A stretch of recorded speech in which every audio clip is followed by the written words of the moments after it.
তৃণমূল কংগ্রেসে নবীন প্রবীণ দ্বন্দ্বে ফের সরব অশোকনগরের তৃণমূল বিধায়ক নারায়ণ গোস্বামী। সফটওয়্যারে আপডেট নেই, অনেক পুরনো সফটওয়্যার, সেটা দিয়ে তো আর হোয়াটসঅ্যাপ করা যাবে না। মমতা না থাকলে বাংলা ছাগলের তৃতীয় সন্তান, এই মন্তব্য নিয়ে সুদীপ বন্দ্যোপাধ্যায়কে আক্রমণ তাপস রায়ের। আমি বুঝতে পারলাম না এ কথা কেন তিনি বললেন। এক, দুই, তাহলে বিলম্বিত বোধোদয়, মাঝে ৬-৭ বছর তো উনি দলে ছিলেন না, তখন এটা তিনি উপলব্ধি করেননি। তাহলে অন্তর্দ্বন্দ্বে দীর্ণ, দুর্নীতির ক্যান্সারে আক্রান্ত তৃণমূল কংগ্রেস, আক্রমণ অধীর চৌধুরীর। আমরা বলছি নবীন প্রবীণের যে লড়াই, সে লড়াইয়ের স্ক্রিপ্ট তৈরি হচ্ছে বিজেপির দপ্তর থেকে। যেদিন থেকে খোকাবাবু দিল্লিতে ইডির দপ্তরে হাজিরা দিয়েছিল, মনে করে দেখুন 9 ঘন্টা তাকে জিজ্ঞাসাবাদ করা ছিল, তারপর দিন থেকে পাল্টি খেয়েছে খোকাবাবু। দ্বন্দ্ব পৃথিবীর সব দলে থাকবে, দুটো মানুষকে দেখতে এক হয় না, তো দ্বন্দ্ব থাকবেই। কিন্তু দ্বন্দ্বের পরেও কিন্তু আমরা এই দ্বন্দ্ব নিয়েই মমতা বন্দ্যোপাধ্যায় 3 বার জিতেছে, লাস্টবার চ্যালেঞ্জের মোকাবিলা করেছে। এবছরে আমাদের টার্গেট এই পশ্চিমবঙ্গের মাটিতে অন্তত বিজেপিকে শুনে নামিয়ে আনা। তৃণমূল কংগ্রেসের সর্বোচ্চ নেত্রী মমতা বন্দ্যোপাধ্যায়ের শেষ কথা, সেনাপতির নাম অভিষেক বন্দ্যোপাধ্যায়। এখানে সুব্রত বক্সিদের মতো সিনিয়ররা রয়েছেন, আবার পরবর্তীকালে আসা জুনিয়ররা রয়েছে। অর্জুন সিং ও সোমনাথ সেনের দ্বন্দ্ব অব্যাহত, গুরুত্বে নারাজ ফিরহাদ হাকিম। একটা বড় দল থাকলে এগুলো সব হবে, তো আমি মিটিংয়ে বললাম যে আমাদের নিজেদের মধ্যে কিছু কিছু জায়গায় হতে পারে, সেটা আমরা নিজেরা মেটাবো, সেটা নিয়ে দ্বন্দ্ব কেন থাকবে। নতুন স্বরাষ্ট্র সচিব এবং ডিজিপির পোস্টিং অবৈধ বলে দাবি করলেন শুভেন্দু অধিকারী। স্বরাষ্ট্র দপ্তরের প্রিন্সিপাল সেক্রেটারি হিসেবে নন্দিনী চক্রবর্তী দায়িত্ব গ্রহণ অবৈধ বলে দাবি করে এক্স হ্যান্ডেলে পোস্ট, অভিযোগ ওড়ালেন ফিরহাদ হাকিম। প্রাথমিকে নিয়োগে বিচারপতি অমৃতা সিনহার এজলাসে দুর্নীতি, মুখবন্ধ খামে সিবিআই এর রিপোর্ট। প্রাথমিকে নিয়োগ সংক্রান্ত দুর্নীতি তদন্ত নিয়ে রিপোর্ট দিল ইডিও।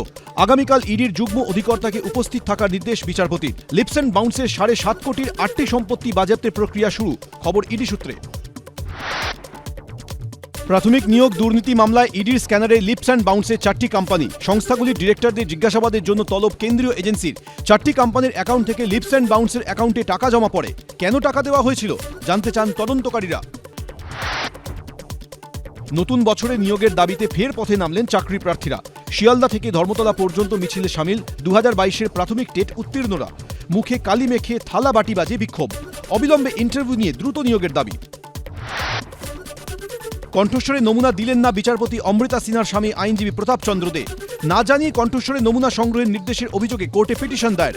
কণ্ঠস্বরে নমুনা দিতে আগ্রহী ছিলেন, আইওকে জানানো হয়, পাল্টা দাবি সিআইডির। সম্পত্তি বিবাদ মামলায় কোর্টে গোপন জবানবন্দি দিলেন বিধাননগর দক্ষিণ থানার আইসি। কামদুনি মামলার শুনানিতে নির্যাতিতার ভাইয়ের অভিযোগ শুনে রাজ্য ও 8 অভিযুক্তর কাছে জবাব চাইল সুপ্রিম কোর্ট। হলফনামা পাওয়ার পর পরবর্তী শুনানি, আপাতত শুনানি স্থগিত।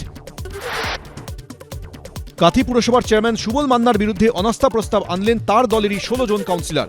শিশির অধিকারী কাণ্ডের পর সুবল মান্নাকে দলের তরফে পদত্যাগের নির্দেশ দেওয়া হয়। তিনি পদত্যাগ না করায় তার বিরুদ্ধে অনাস্থা প্রস্তাব আনা হলো বলে জানিয়েছেন কাথি তৃণমূল সাংগঠনিক জেলার সভাপতি পীযূষ পান্ডা। দেশজুড়ে অনির্দিষ্টকালে রেশন ধর্মঘটের ডাক অল ইন্ডিয়া ফেয়ার প্রাইস সব ডিলার্স ফেডারেশনের। সারা দেশে 5 লক্ষের বেশি রেশন দোকান বন্ধ। রাজ্যে বন্ধ 17,000-এর বেশি রেশন দোকান। রেশন পরিষেবা ব্যাহত হওয়ায় 80 কোটির বেশি গ্রাহকের ভোগান্তির আশঙ্কা। বীরভূমে বাড়ি বাড়ি গিয়ে অযোধ্যায় রাম মন্দির দেখতে যাওয়ার জন্য আমন্ত্রণপত্র বিলি বিজেপির। 22শে জানুয়ারি বাড়িতে প্রদীপ জ্বালানোরও আবেদন জানাচ্ছেন তারা। সবার হাতে দেওয়া হচ্ছে আমন্ত্রণপত্র, মন্দিরের ছবি ও ভূমি পূজনের প্রসাদী চাল। বড়বাজার এলাকাতেও ঘরে ঘরে আমন্ত্রণপত্র বিলি করল বিজেপি।